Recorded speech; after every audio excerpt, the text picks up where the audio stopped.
The Mario Kart series is littered with incredibly great and memorable tracks, but which ones are my personal favorites? In this two-part series, I will be counting down my top 20 favorite Mario Kart tracks from Super Mario Kart to Mario Kart 8 Deluxe. And just as a fair warning, I like a lot of tracks that most people don't like or care for, so a lot of really popular tracks might not make it on the list. And if your favorite track isn't on this list, don't automatically assume that I hate it.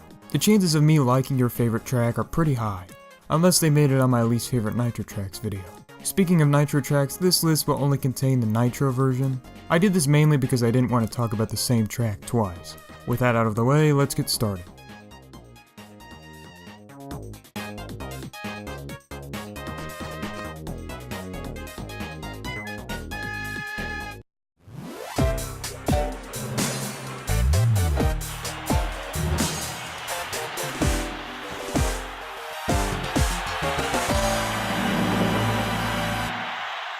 What do you get when you take the snowy atmosphere of DK Pass and the mountain descending of DK Mountain? You get DK Summit. While DK Mountain and DK Pass are both good in their own rights, I can't help but favor the combination of the two, whether that was intentional or not. The first thing I really like about this track is the amount of stunts there are. Kind of like Funky Stadium, I take every opportunity to do as many stunts as I possibly can.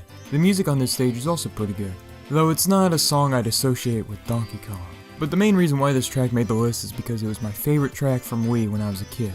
I still really like it now, but I feel like I played it a bit too much when I was younger. I played on it so much partly because I chose it all the time when playing with friends. The other reason was because it was part of the Flower Cup in Mario Kart Wii. Let's just say I played the Flower Cup on mirror mode quite a lot when I was younger. So, while I really enjoy this track, I played it a bit too much as a kid, making it number 20 on my list.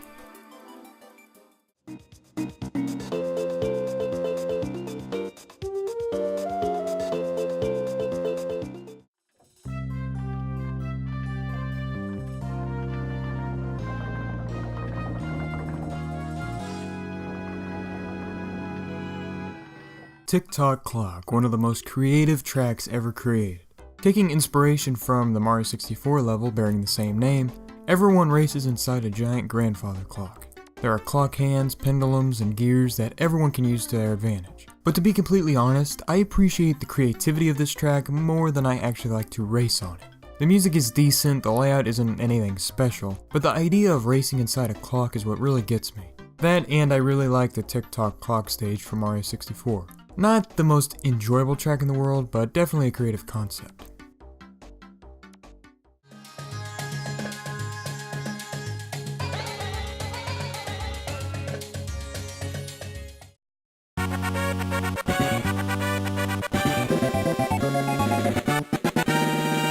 Sunset Wilds looks beautiful. While this track isn't filled with a ton of innovative set pieces, the sunset alone puts this track on the list. Sunset Wilds takes place in a desert filled with these strange Shy Guy tribes. If you run into one of their tents, then they'll latch onto you. I don't know why, but Nintendo really likes depicting Shy Guys like this. Anyways, as you race through the desert, the sun will set when each lap is completed. Seriously, what an awesome touch. Just imagine this track as a retro track in the next Mario Kart game.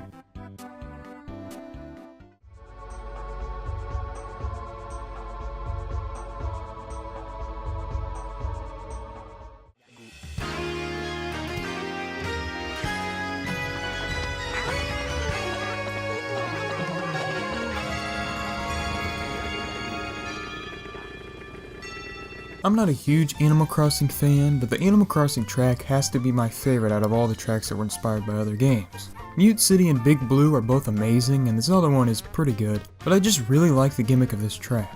The whole entire course changes into a different season every time you enter, and every single one looks absolutely stunning. This obviously means that the aesthetic is different, but the music, villagers, and other small things change as well. My favorite thing about this track is the variety of different instruments being used. These instruments include the soprano sax, flute, accordion, the violin, and many others. The tune alone is incredibly calming and nice, but adding a bunch of instruments to the mix really helps this track stand out. The instruments they chose also fit very nicely on the seasons they play on.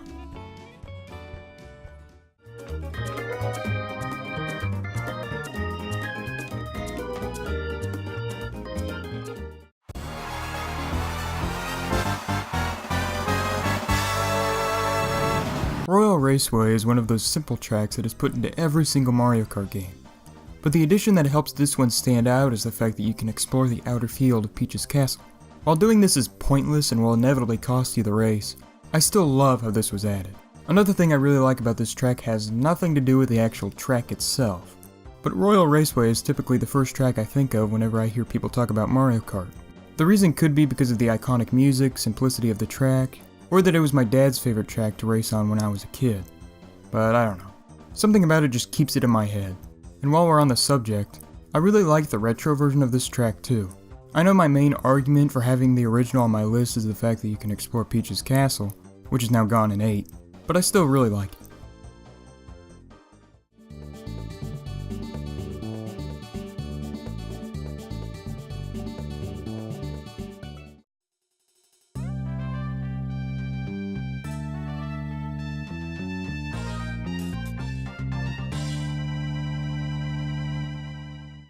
Waluigi Pinball.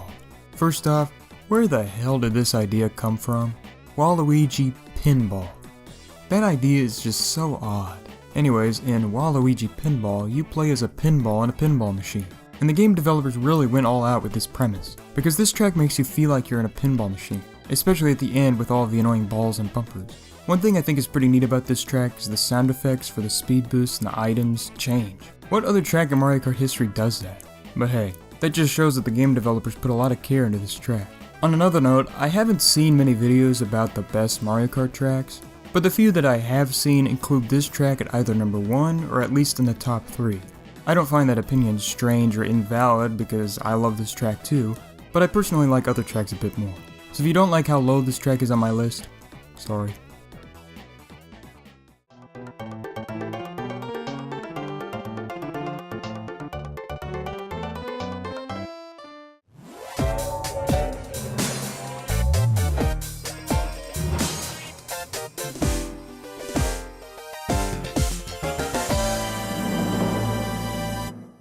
Rainbow Road for Mario Kart Wii, without a doubt, the hardest Rainbow Road.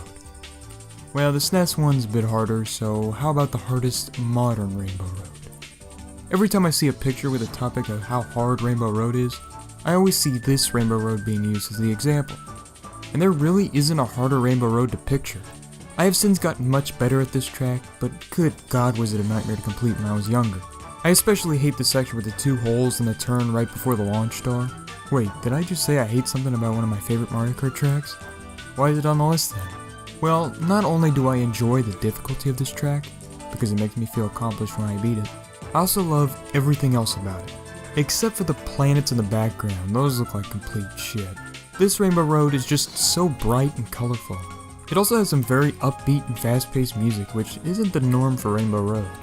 I also get a lot of Galaxy vibes from this track, and that makes sense because Mario Kart Wii came out a little after Mario Galaxy, and anything that reminds me of Mario Galaxy is a friend of mine.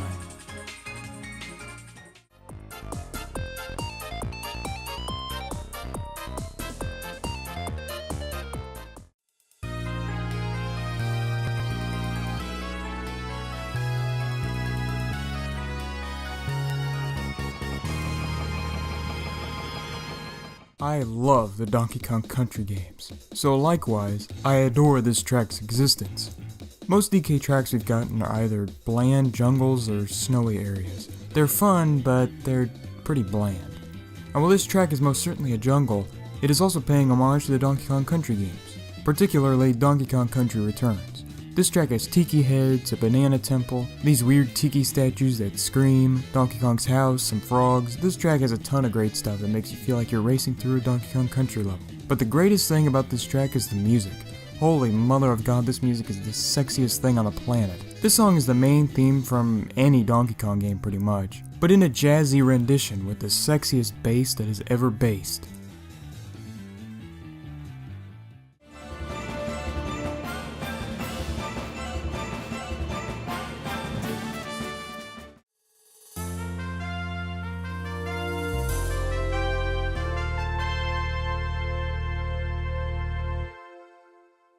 During the rough draft stages of this list, Wario Colosseum didn't even make it in the top 20. The reason being is because, on time trials, which is what I was using to refresh my memory at first, this track is fun, but I never realized how much fun this track really was until I started playing on Grand Prix again.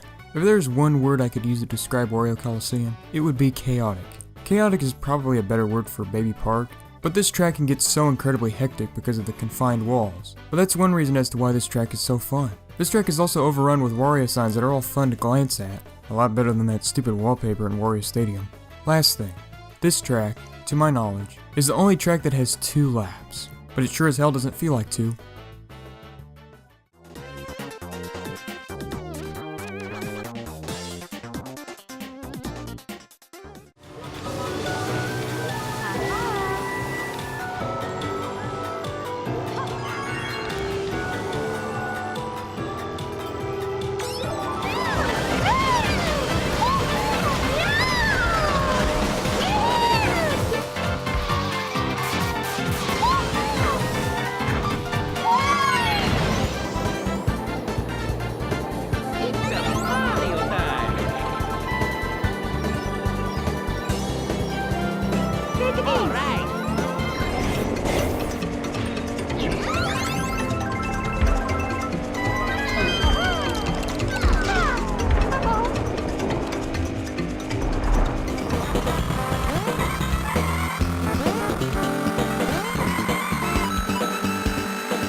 Like I said in my best Nitro Battle Courses video, I love Asian-inspired levels, and this track is no exception. In Dragon Driftway, you race inside a statue of the Dragon Boss from Mario Galaxy 2. Never thought I'd see him again. Inside contains some statues and murals of Lakitu with some great attention to detail.